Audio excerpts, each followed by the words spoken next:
This is the KMO Show, and I am KMO. And we have reached episode number 10. It is prepared for release onto the World Wide Web on Wednesday, May 3rd, 2023. My guest in this episode of the podcast is Michael Odysseus Varhola. And he wasn't born with the middle name Odysseus. He officially changed it, I think, in 2004. And like the mythological Odysseus, he has traveled widely. And he's written about his travels and a great many other things.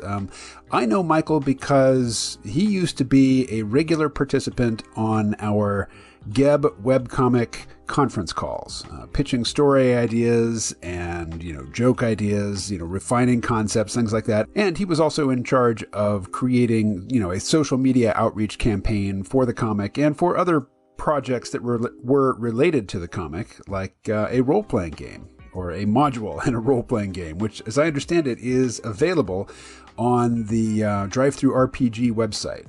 But as I regularly do, even, if I know somebody, I know about them, I feel, competent to introduce them, I still went ahead and looked for a bio of Michael online, and surprise, surprise, he has a Wikipedia page. Now, I started the C-Realm podcast in 2006, and at the time, all of my podcasting peers had Wikipedia pages.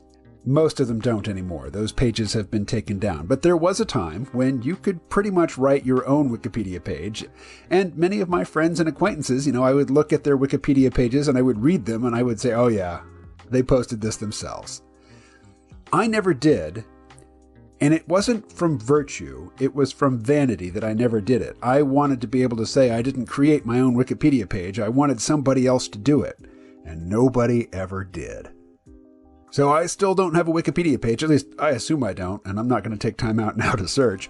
But Michael does. And I didn't learn a whole lot, reading Michael's bio here on Wikipedia, except the extensive list of books that he has authored. Not including a novel he's written and multiple role-playing game modules, he's the author of multiple non-fiction books, and they include Everyday Life During the Civil War, Fire and Ice, The Korean War, 1950 to 1953, D-Day, The Invasion of Normandy, June 6, 1944, Shipwrecks and Lost Treasure of the Great Lakes, Ghost Hunting Virginia, Ghost Hunting Maryland, Life in Civil War America, Texas Confidential, Sex, Scandal, Murder and Mayhem in the Lone Star State. And, as I mentioned, multiple games, tabletop games, role-playing games, gaming modules, Game Master resources like City Builder, a guide to designing communities. And that's not to say anything about his military service, which he will talk about. And, Michael, I think he's a couple years older than me, so he's right there at the cusp. Between the boomer generation and the start of Gen X. And I'm not sure how he identifies. I think of him as a Gen Xer. But that's probably because I like him. And if I like somebody, I look for any excuse to get them out of the boomer category. Oh, the poor boomers. They had everything handed to them, and now all the subsequent generations are bitter. Anyway, we are going to talk about the war in Ukraine. Unlike seemingly everybody online, I don't have any strong opinions about the war in Ukraine. Yes, it does seem as though the United States, even though, I think the presidential spokesperson, whoever it is these days, declined to embrace the term proxy war, it's pretty clear that the United States is engaged in a proxy war with, I was going to say the Soviet Union, with Russia in Ukraine. And it's kind of like saying the United States is an empire. Some people, they fight for that designation. They look for any excuse to label the United States an empire because empires are bad, right? And I'm like, are they? Are they bad? I mean, seems like there's a lot less, conflict between states that are members of a single empire. If you were going to live in a historical period of Great Britain, would you rather live during the Roman occupation of most of the country?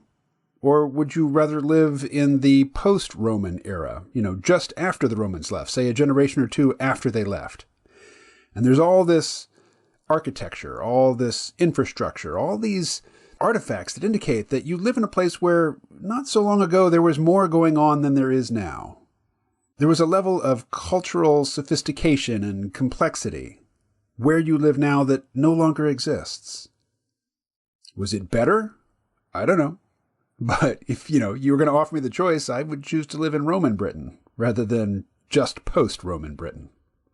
But anyway, the red and the blue tribe have carved out their different positions on the war in Ukraine, and the blue tribe seems to be really for it. The red tribe seems to be against it. And I don't identify with either group, and I don't have a position that I adhere to on this topic that is assigned to me by my tribe. Because my tribe is small and inconsequential. But Michael definitely has a strongly held opinion on the topic of the United States' participation in the war in Ukraine, so much so that without being, sponsored by any arm, any agency, any department of the United States government, he went there on his own dime to do what he could to help the people of Ukraine. And that's what we're going to talk about. So here's my conversation with Michael O. Varhola. You're listening to the KMO Show. Let's go. I'm talking with Michael O. Varhola, who I think of as a writer and a games publisher and a professional raconteur.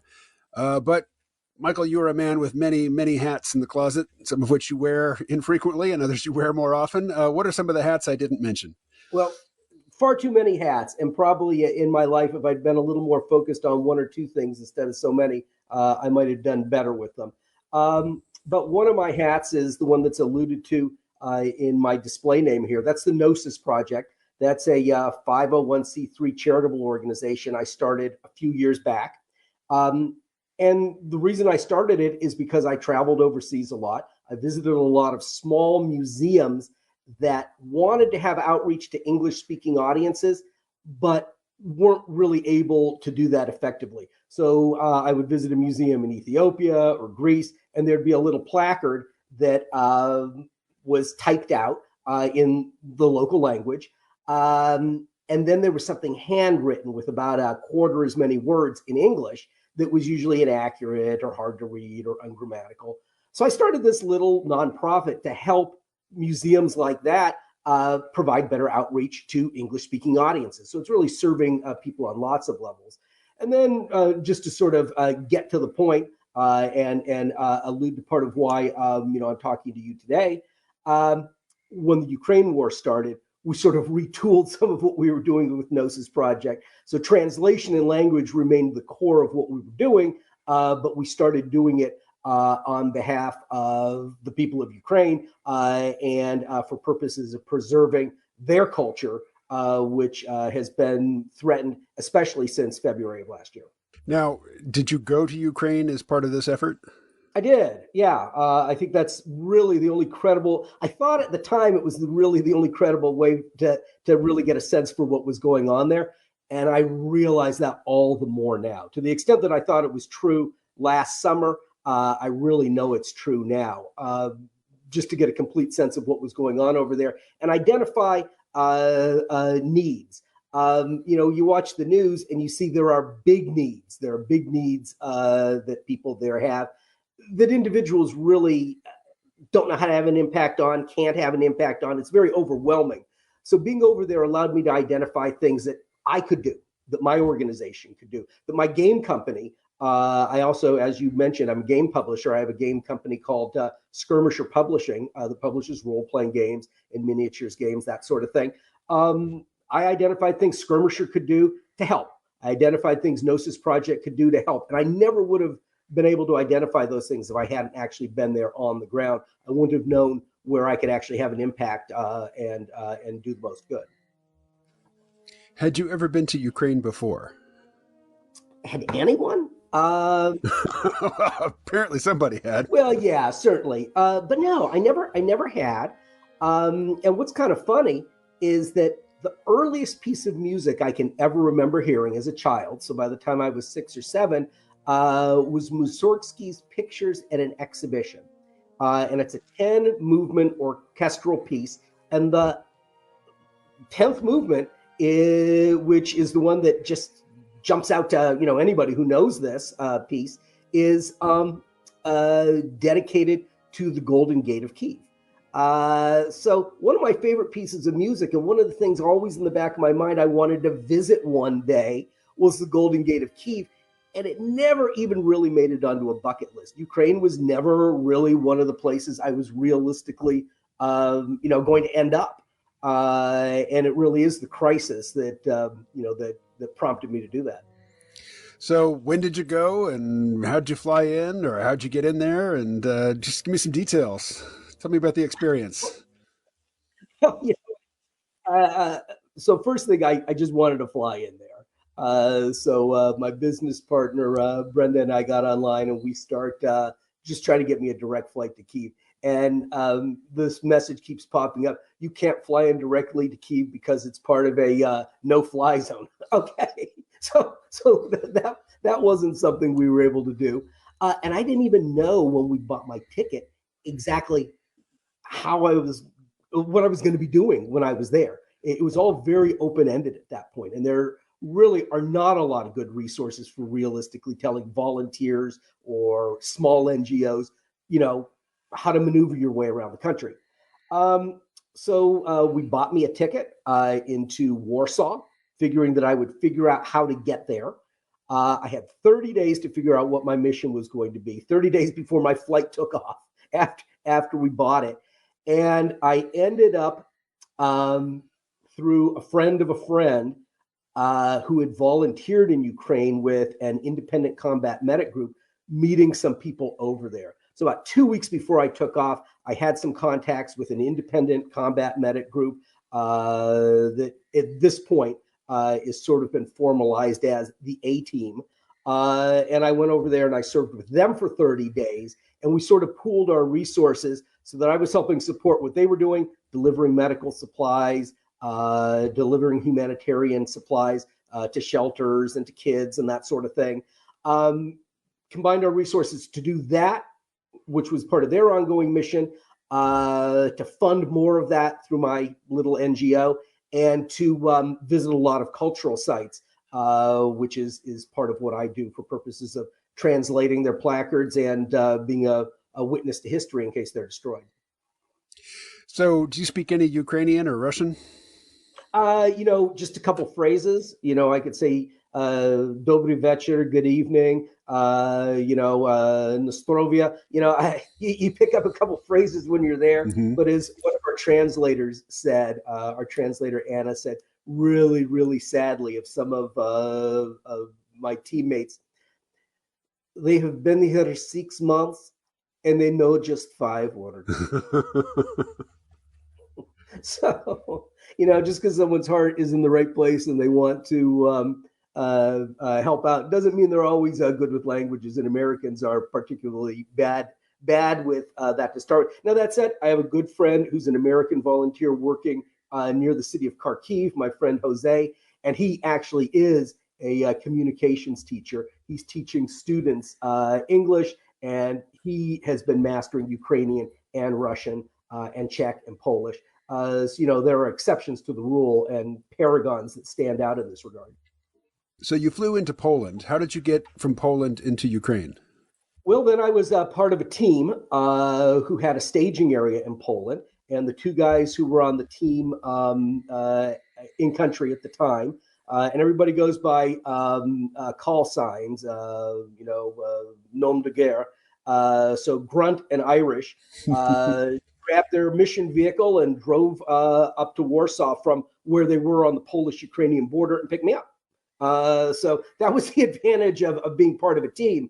I didn't know what the hell was going to happen getting off the plane. I didn't know if gypsies were going to end up with my kidneys or, I was going to have to fight to protect my gear. I just didn't know what to expect. So actually having a couple of guys who just drove up there to pick me up, and then we went to our staging area and we, had an initial mission, mostly an administrative thing that we had to do in Ukraine. And then within a couple of days, we just crossed the border in our mission vehicle. You get shaken down because all all these guys are all dressed like they're auditioning for the Dogs of War. And when you go through the border, they check your vehicle to see what you have. And, there's all this armor stacked there and medic bags and crap like that. So you've got to go through a song and dance. But then we went through and we did about a 1-week mission. Nothing hazardous. It was mostly just doing things in our staging areas in Ukraine. Then we came back, and then after that, we did back into Ukraine for a second time. We're there for about 3 weeks and did a number of things that were somewhat more hazardous, running out to a city on the Russian border to drop off a load of coats at a children's shelter, buying certain kinds of equipment in Kyiv and running them up to troops in Zaporizhia, which is right on the line with the Russians. So a lot of deliveries, a lot of what they would have called in the U.S. Army combat service support.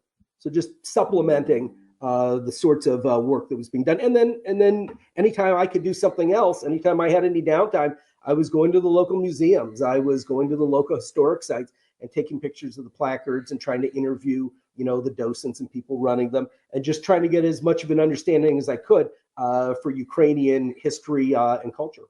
So what sort of artifacts or artworks or displays would one find in the sorts of museums that you were in?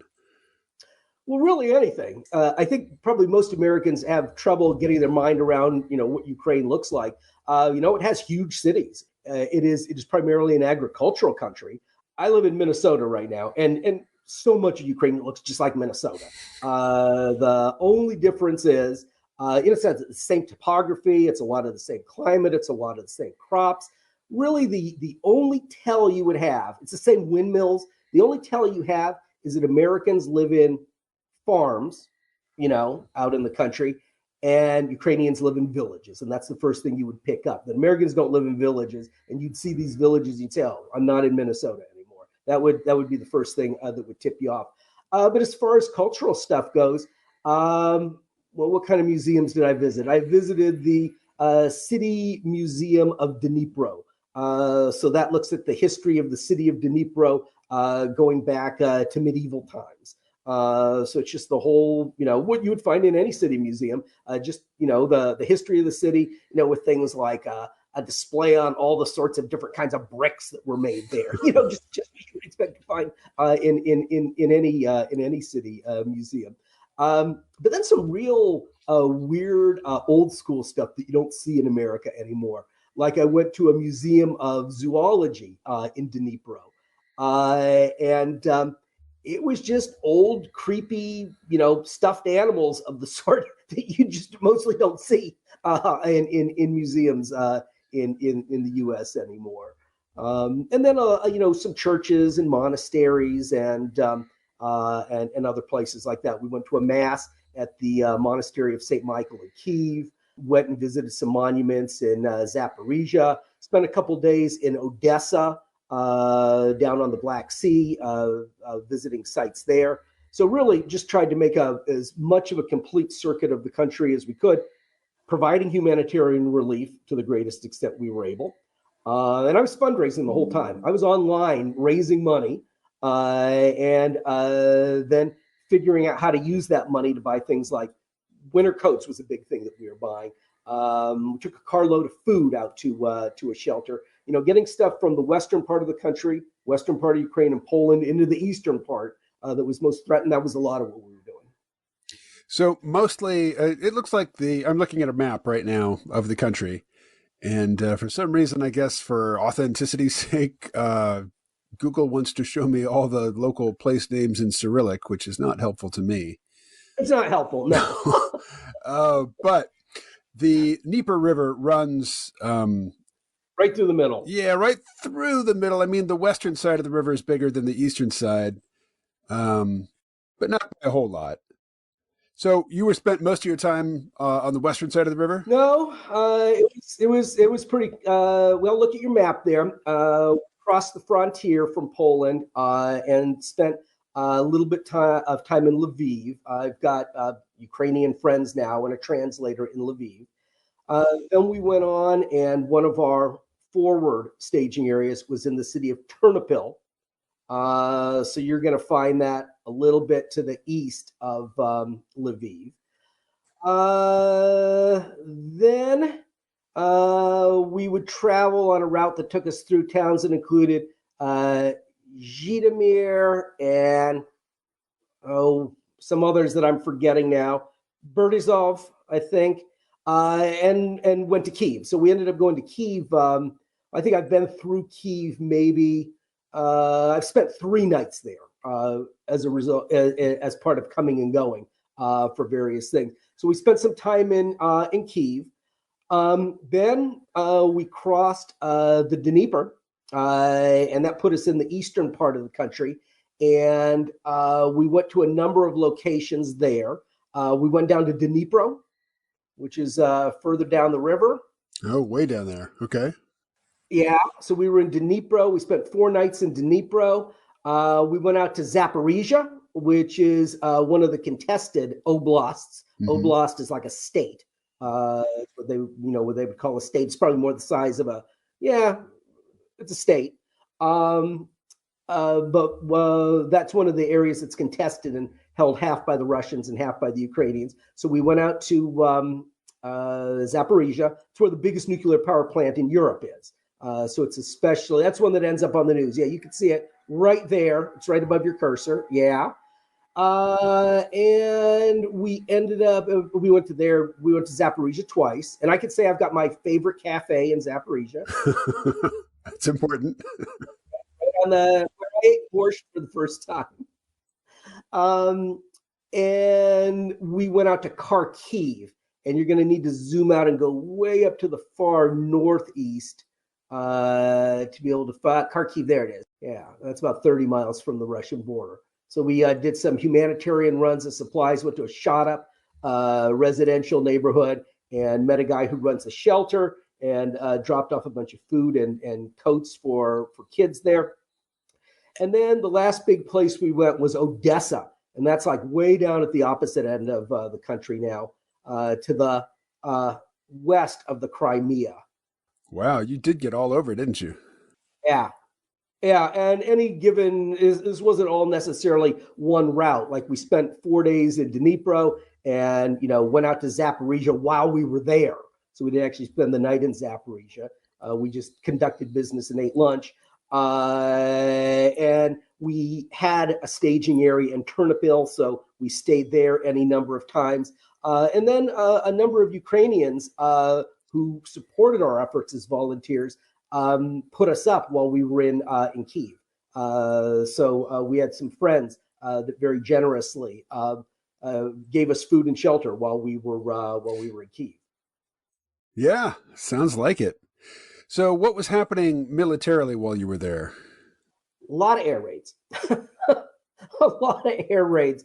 Halloween Eve, we were in Kharkiv dropping off coats, and my buddy Grunt got just this weird feeling. I wanted to hang out in Kharkiv. I said, "Look, we're here. We drove all the hell the way out here. Let's spend a night. Let's relax. The people here at the shelter want us to help us distribute the coats. There's good optics for that. Let's do that." And he was really squirrely. He did not want to hang out. And you know what? I don't want to argue with him. If he felt that strongly about it, I wanted to respect that. So we got in the car and we drove straight back Halloween night. And I think it must have been about a 15 or 18 hour drive straight through to Ternopil, all the way in the western half of the country. And and as we would make it through communities, we would hear the air raid sirens going off. And that was what was up to that point. I think Halloween night was, I think, if not the biggest, one of the biggest night of air raids up to that point. And the bombs were just hitting behind us as we went across the country. We just worked and we just kept moving and got in finally about 3 a.m. to our hooch in Ternopil. But That was a big part of what was going on. Just constant air raids. We're in Zaporizhia, there were air raids. We were in Odessa, there were air raids. We'd gotten a pretty good orientation of the city from our fixer down in Odessa. So I bought the most expensive bottle of champagne on the menu at the cafe we went to. And God damn it, when the air raid siren went off, no one got up. We sat there drinking our champagne because we were not going to let them take that from us. Right. So, and when I say the most expensive on the menu, I mean the one that was $20 a bottle. What was the moment when you felt the most in danger while you were there? Well, I don't know. That's a good question, and I don't want to be projecting any false bravado here. You're not a news reporter. No, but I am a combat veteran, and I did serve in the first Gulf War. So this wasn't my first war zone. So when did I feel in the most danger? Small incidents of the sort that you wouldn't expect where I would have felt danger. We tried to get into a hotel. We're looking for a hotel our first night in Dnipro, and the lobby was full of drunk policemen who were acting in a really menacing way. That's the kind of thing that can go any direction. So that was actually one of the most threatening, positions I ended up being in potentially. We were in a car accident, and the vehicle that hit us rolled. So I wasn't in the vehicle that rolled, but that was still pretty scary. That was still a pretty tense situation. But I wouldn't say I was scared most of the time. I think it's just a matter of having your head around a situation like this. There are people that were scared there, and I'm not immune to fear. I think it's just the kind of thing you need to be able to manage if you're in a situation like this and you want to be effective. And most of the people I work with do a really good job of that. When I first heard from you that you were going to Ukraine, I think I misunderstood your intent. Okay. There were Westerners who went very early on to fight. Right. And the Ukrainians, I mean, if you showed up and you weren't a combat veteran and you didn't speak Ukrainian and you didn't speak Russian, they didn't have a lot of use for you. So they just send people to the front lines. Like, go take a bullet. Well, 30 days out, when I bought my ticket, at that point, I'd also bought my body armor. Mm-hmm. So 30 days out, I didn't know where I was going to be going and what I was going to be doing. In February, when the war started, I started training with the weight equivalent to an anti-tank rocket. I was trained in the Army as an anti-tank gunner. And you might remember, because you and I were working together last year, you and I were at EarthX, the Earth Day convention, exactly a year ago. You remember there was a lot of stress in my life at that point, mm-hmm. and there were a lot of things going on that kept me from going to Ukraine at that point. So my intent would have been to go in March immediately after it started, and I probably would have ended up just being sent to the line. So things had stabilized a bit, and the Ukrainians had really destroyed anything that looked like a Russian tank by the time I got over there. But that said, when I went over there, 30 days out from when I flew out, I just didn't know exactly what my role over there was going to be. I didn't personally know anyone over there. I didn't have connections with the team I ended up with. And I ended up with this independent, I say combat medic team because a lot of them were medics. And a lot of what we were doing was medical oriented. We were, probably more appropriately road runners. A lot of what we were doing was expediting and delivering and just sort of, keeping things flowing. I think we're roughly the same age, and it would just never occur to me to go to a combat zone. I'm not a combat veteran, never been in the military. I mean, I was in delayed entry for the Marine Corps for a year, but I never actually got to boot camp. It wouldn't occur to me to do that. Although I did go and do something rather physical, vocationally this past winter, but nobody was shooting at me. Right. There were no bombs falling. It felt like the thing to do. Yeah. And now that you're back, how long have you been back? Well, let's see. I got back in November. Well, see, this has been a continuing thing for me because now I've identified things that my organizations can do. When I say my organizations, I mean the Gnosis Project, which is my nonprofit, and Skirmisher Publishing, which is my business. And I have to keep those two things separate. But for example, when I got over there, I had on my armor, as I always have had when I was in the military, a patch that has my blood type on it. So I'm A positive. I had a patch that said A plus that I wore. So if you get injured, whoever's treating you, hopefully they have blood and they know how to do a transfusion, but they know what kind of blood to give you. So this is something that's universal, right? Among soldiers. But what I discovered when I got there is that Eastern medics, Ukrainian medics, don't understand American or Western blood types, and they very well might not read English. So if they see A plus, it means nothing to them. It's just a decoration. They don't know that they're supposed to give you A plus blood. So one of the things that my nonprofit has done, this isn't A plus, this just happens to be what I have sitting here. This is O plus. We created dual language blood type patches. So we created patches that have both systems. So O plus would be what an American would have as their blood type. 1 RH plus is what an Eastern European would wear, would have. And I have right there written on it, blood type in English and Ukrainian Cyrillic. So I raised the money to produce about 1,100 of these with the idea, because that's the most I could afford initially, 1,100 in all different, in 8 different blood types. And I just hand carried 3/4 of those to Prague and spent a week in Prague with my buddy, Jose. And we're working on a number of projects together on behalf of the people of Ukraine. And note, I say the people of Ukraine. We don't work for the government of Ukraine. We don't work for the military of Ukraine. We are doing things on behalf of the people of Ukraine who are caught in the middle of all this. But I carried over about 700 or 800 of these in 8 different blood types, which he's now going to be distributing to foreign volunteers throughout the country. Through his network. So he'll go to, our friend Eddie, who's a medic, and give him 30 of them. And then Eddie will distribute them to his network. And my friend Scott, who's going to be working on a documentary, is going to be traveling around the country and meeting with a lot of Legion, Ukrainian Foreign Legion troops and other volunteers. He's going to be handing these out. I got back from Ukraine in November. I got back from Prague last Monday and spent a week there working on a number of projects tying in with our efforts in Ukraine. Last summer, I talked to a guy, I think he was in Prague. He's the author of this book. Mm-hmm. And that's his name. Yeah, Philip Dusek.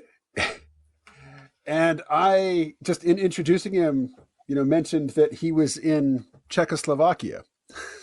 Oh, no. No, he's not. Hasn't been for a long time. And he didn't correct me. Yeah. Just hopeless American, not updating his maps, not even once a decade. We said Czechoslovakia our entire lives. But I have, my relatives, the European Varholas, are Slovaks, and they're not Czechs. So that reinforces this difference to me. So I have relatives who are Varholas, one of whom I got to spend an evening with when I was in Prague. I met a cousin of mine who I'd never met before, and we had a couple of drinks together at a bar in Prague, which was kind of cool. Nice. But she is a Slovak who just happens to live in the Czech Republic at the moment. So it is the Czech Republic. Somebody told me it's called Czechia these days. Yeah, but I don't know if that's caught on. I think Czech Republic is safe in any event. Yeah, but Czechoslovakia, no. No. System update required. Yeah, though that's an archaic name to be sure. So it goes back to the area of the Soviet Union, also a defunct entity. Yeah, and I sometimes catch myself making reference to the Soviets and then have to correct myself and say the Russians. Well, and you know what? It's funny. one of the phenomena I've become aware of since I've become, an adult who can look back on the past is the phenomena of smart, stupid people. So when we were growing up, there was always the smart person who told you when you referred to the Russians, oh, no, you mean the Soviets. Well, actually, it was the fucking Russians. It was the Russians all along. So the smart, stupid people were always telling you, oh, no, it's really the Soviets. Yeah, technically, but that was just a political construct.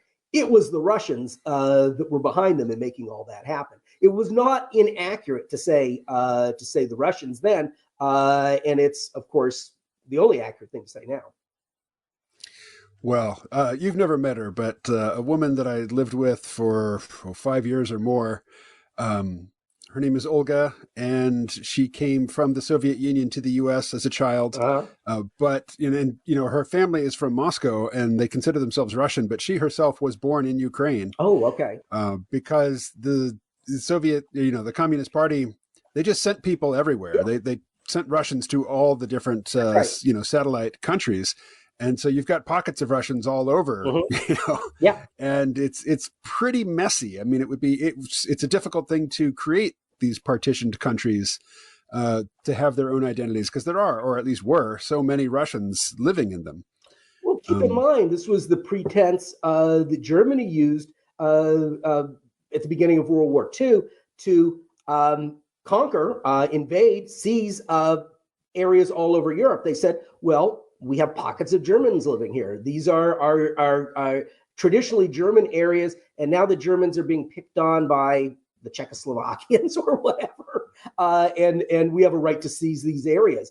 So the Baltic states, Latvia, Lithuania, and Estonia, they were all founded by German Teutonic Knights in the 13th century. So that was the basis. It's really interesting when you research this out. There's a straight line between the Eastern invasions of Teutonic Knights in the 13th century. There's a straight line between that and the Nazi invasions of Eastern Europe in the 20th century. It was basically the same thing, and the one in the 20th century used the first one as a pretense and a justification for doing so. So yeah, same playbook as what you were describing with the Russians. The Germans, the Nazis, I should say, did the same thing a century earlier. Can you give a brief history of the Kaliningrad Oblast? Can I give a brief history of the Kaliningrad Oblast?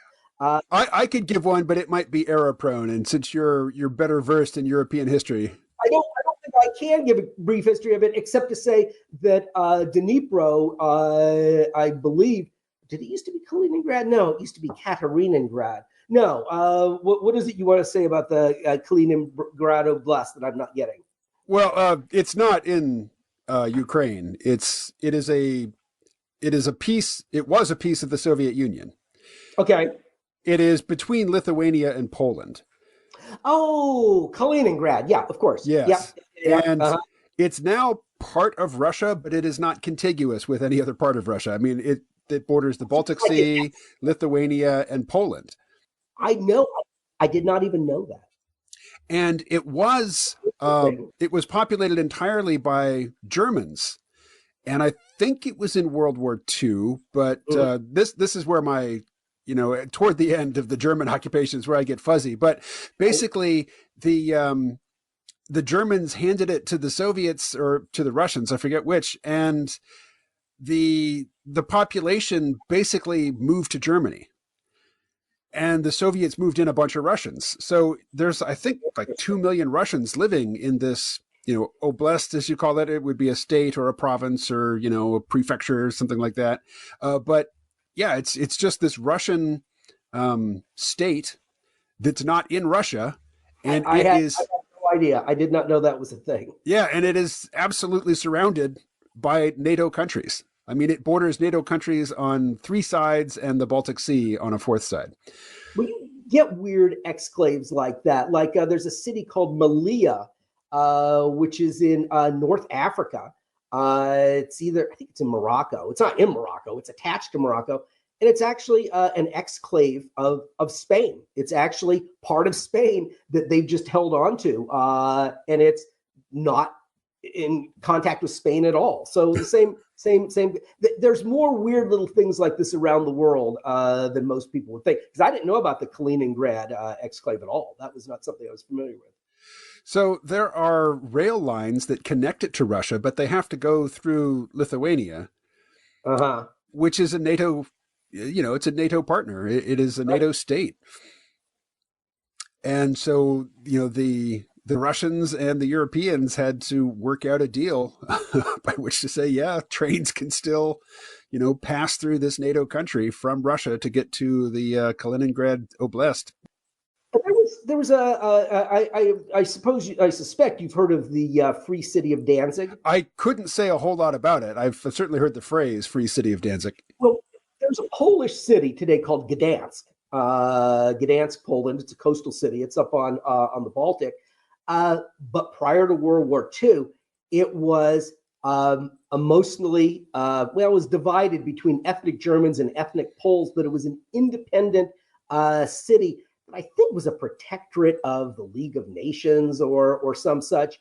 But it was a flashpoint during World War II because it was one of the very, very first places. It might be the first place that shots were fired in World War II, but it was one of the very, very first places that Nazi sympathizers, in conjunction with Nazis, seized on behalf of the Reich at the beginning of World War II. So it was an area that had a lot of ethnic Germans. It was completely detached from Germany, but it had those kinds of weird connections with it that you were describing, like with the Kaliningrad Oblast. Well, you can see I've got it up on screen, right? Yeah. So this is Kaliningrad right here. Yeah. Okay. It's a stone's throw from Gdansk. Yeah. I mean, look at it. Lithuania, Poland, Black Sea. So Gdanskers can actually really say, I could see Russia on a clear day. Yeah. It's not connected to the rest of Russia. It's kind of like, looking across the Bering Sea and seeing Alaska and saying, yeah, I can see the U.S. Pretty funny. All right. It's a complex part of the world, suffice it to say, KMO. There's just a lot of moving parts over there. There really are. Absolutely. And I've had a crash course in it now. But, I would not claim, expertise per se. I mean, compared to the average American, You're a scholar. But now, I know an awful lot more about it. But there's what I don't know is a lot more than what I do know. Of course. Any honest person has to say that about just about any topic. I guess so. Yeah. Better to assume a little humility in these cases. Yeah. Well, so those are your personal experiences. Let's pull out to sort of a geopolitical level. The United States seems to be almost straightforward and saying, yeah, we're fighting a proxy war with Russia just to exhaust them. And we're doing it basically risk-free with somebody else's bodies. And yeah, that's what we're going to keep doing. And there's this absurd, farcical pretense that the United States was not responsible for the bombing of the gas pipeline, Nord Stream 2. Yeah, I mean, who else had the capability? This thing it's not under 20 feet of water. It's like 200 feet down. This is very, very specialized diving just to get to that depth. Right. And then to, set up a lot of complicated explosives around a structure, with the intention of disabling it. You know what? I'm not saying the U.S. wasn't, but I'm saying it's not out of the question that the U.S. might not have been. Russia's pretty scary to a lot of people, and the United States has an enmity with Russia, but it's really very much a theoretical one in a lot of ways, and one that a lot of Americans are unaware of or just don't give a damn about, or in which, for reasons that you probably don't want to go into on this show, they're actually sympathetic toward Russia, which is perverse and absurd.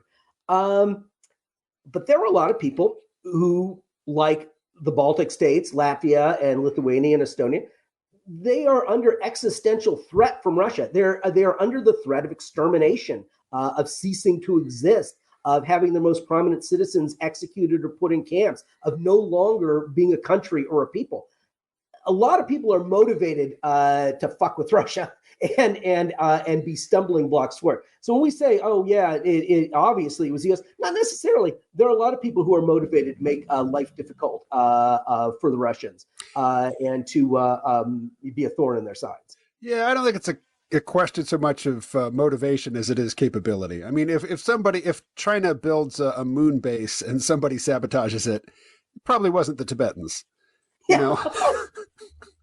Sure, fine, but I'm just playing devil's advocate here and saying that if we don't know if we don't truly know what the answer is, then there might be more than one legitimate answer. That's all I'm saying. Fair enough.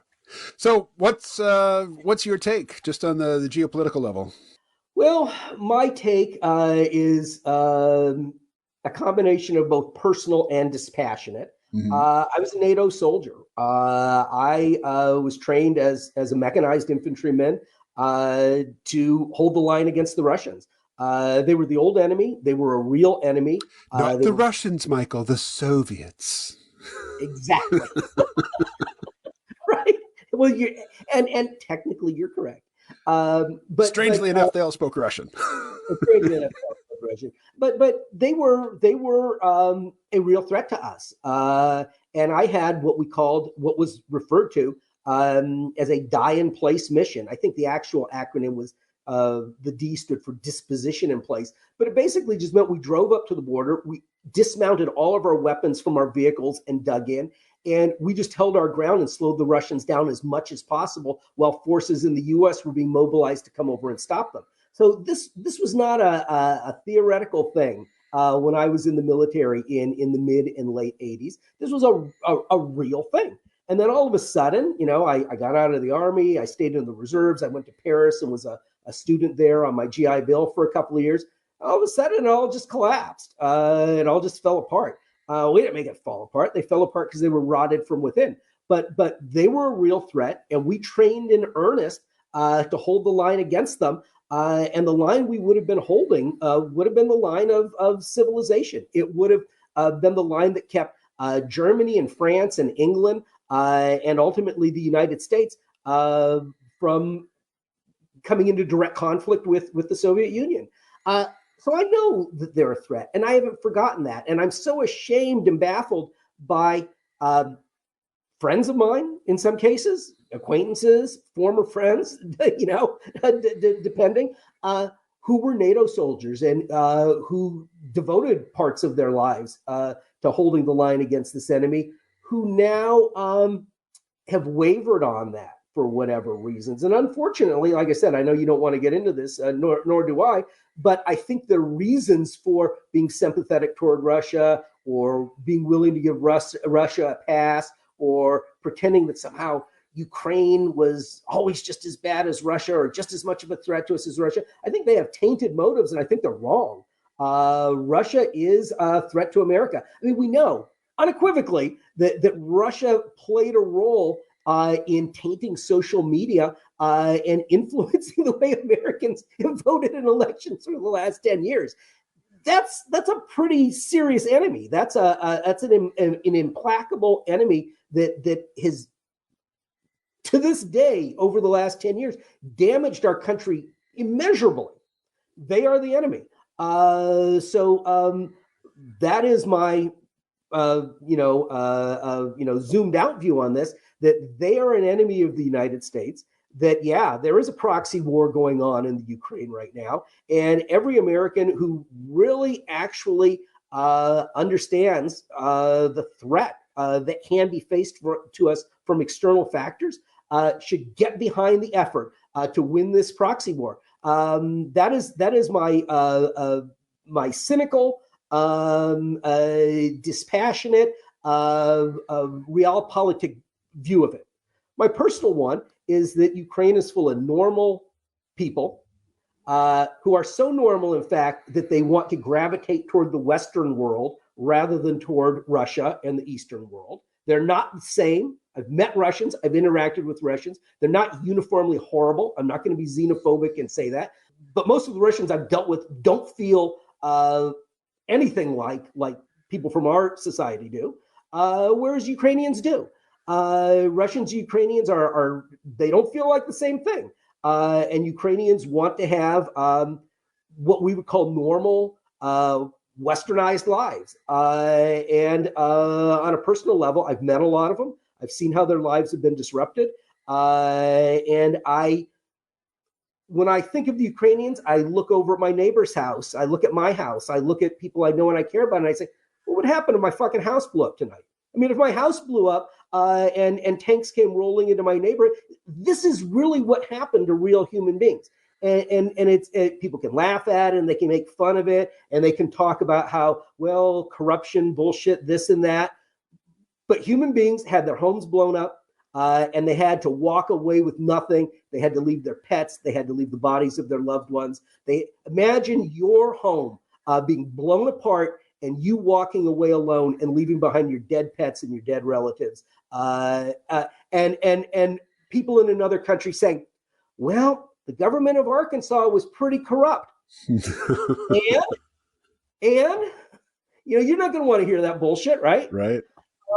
So it is bullshit. It's uncompassionate and it's illogical. It's a logical fallacy. It's the argument of people who cannot, who have opted not to reason. So I hope that answers your question. They'll hold me to account if it seems I got off track. But I have both a very dispassionate view that this is something that is in the interests of the United States, and that it always has been. And this is just an extension of me going to Ukraine and doing the things I did there. It's just an extension of my military service. And I'm going back in August. I'm going back 30 days a year until it's done and doing the things that I need to do there. So, when I was a reservist, I went on my active duty 30 days a year. Well, now I'm a reservist for democracy and America, and I'm going to be serving directly 30 days a year until it's done. And I'm going to be serving indirectly and doing things like, my blood type patches and stuff during the other 11 months of the year. All right. Sounds good.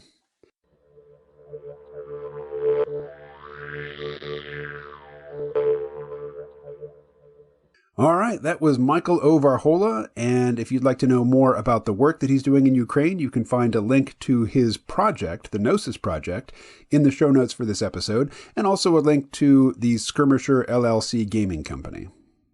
Now, usually what I do is I'll play the first 45 minutes of a longer conversation on the free podcast and then hold the second half, or sometimes less than half, but, a substantial portion of the conversation for the C-Realm Vault. And what you heard here was the entire conversation except for some chit-chat and gossip and stuff, that wasn't really podcast worthy. It was just us shooting the shit. And it was not recorded. So the next episode of the C-Realm Vault podcast is it's kind of a jump ball. It's who knows? Who knows what it'll be? Potluck maybe, or maybe me just talking about stuff I've read recently about artificial intelligence, a topic which is very close to my heart, particularly, if you watch my YouTube videos, it's something I'm reading about, thinking about, and talking about most days. But I didn't want this podcast, the KMO show, to be exclusively about artificial intelligence. So I've deliberately taken a break from that topic in the podcast in recent weeks. I think maybe one more week away from that topic, and then I'm just going to go right back into it. Longtime listeners to the C-Realm podcast know that I can talk about any number of things, with some level of depth and sophistication. And if there's anything that you'd like for me to talk about, any topic that that I've got some background in that you'd like to hear me revisit, do let me know. The best place to contact me these days, I think, is just to post a comment to the YouTube version of these podcasts. Of course, if you're a supporter on Patreon, you can comment there. And if you're a longtime listener, you probably know my email address. If you already know it, you are welcome to send me an email. Now, one thing that came to mind for me over and over again as I re-listened to this conversation with Michael is the fact that, I grew up in the 80s. I basically formed my conception of the world in the mid to late 70s and the early 1980s, and by the end of the 80s, I was an adult. And so I have things in my head like Czechoslovakia, a country which no longer exists.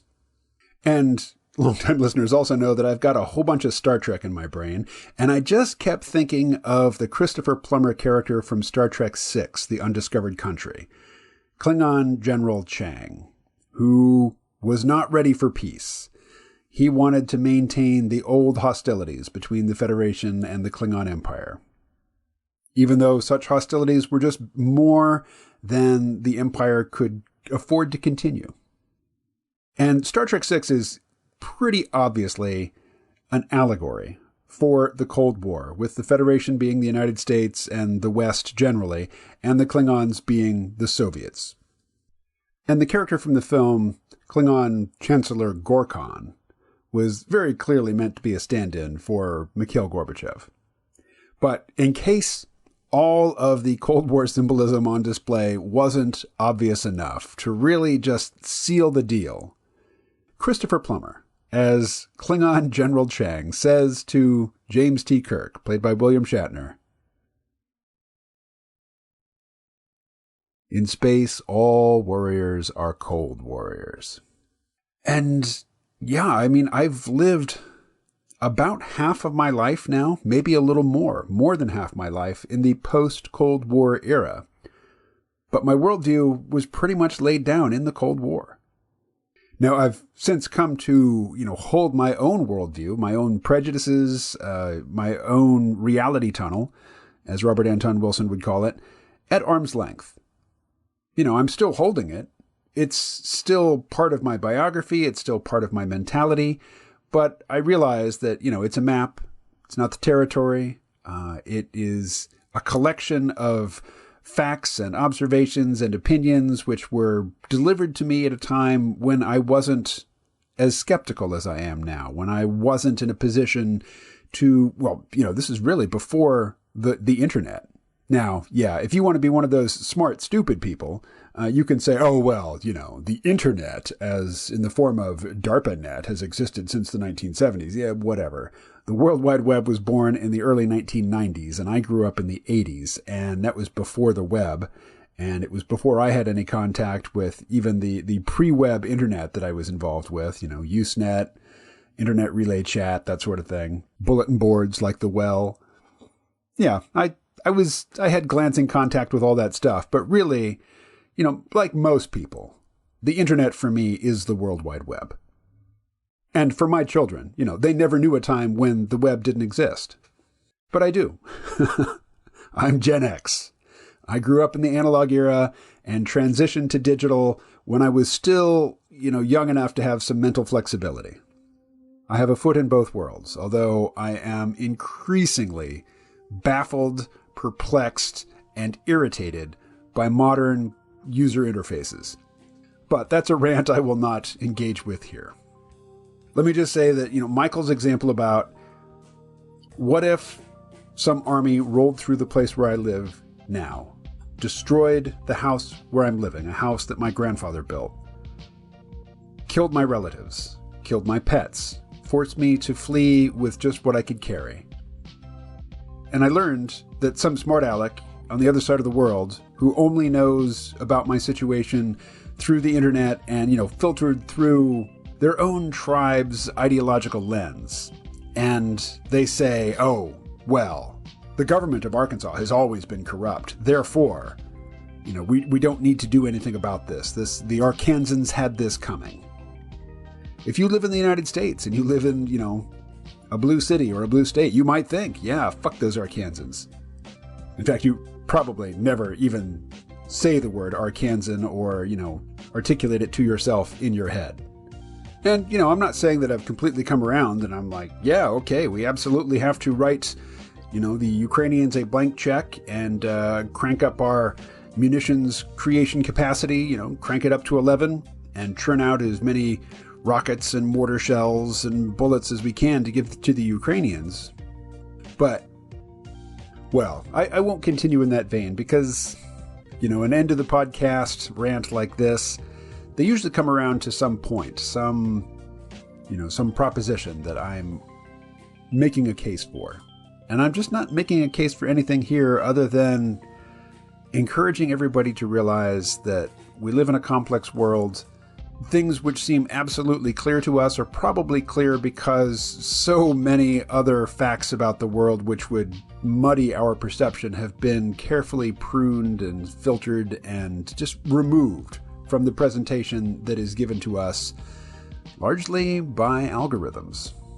Lines of computer code that have access to a lot of information about you and me as individuals, our preferences, the demographic categories into which we fit, and it is these lines of code which are determining what it is we see. And so much of what we see is what the algorithms think we will agree with or we will engage with because it irritates us. And so while Michael and I didn't talk at all about artificial intelligence or the stoking of cultural animosities by social media, I've somehow managed to bring it around to that topic here at the very end because, well, that's I don't want to say it's an obsession, but it's the topic that I come back to regularly. But the ultimate point being that I have no ultimate point, other than just epistemological humility. It's a complex world. There's a lot of noise in the signal. Don't be too confident about your conclusions. And who was it? Was it Thomas Jefferson?